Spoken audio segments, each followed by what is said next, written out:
And there you have it. This is the finished look. For the wig, I'll put the link for that in the description below. It's one of those headband wigs, so they're super easy. Plonk it on your head and you are good to go.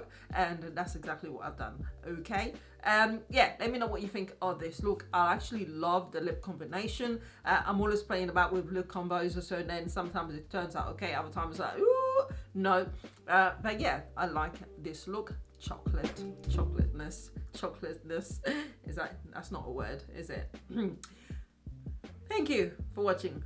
Do comment, do get you know, click like. I want to get probably how many likes do I want to get?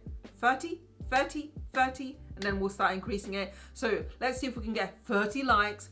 And yeah, thank you very much for watching. Stay safe wherever you are, and I'll see you guys soon. Bye.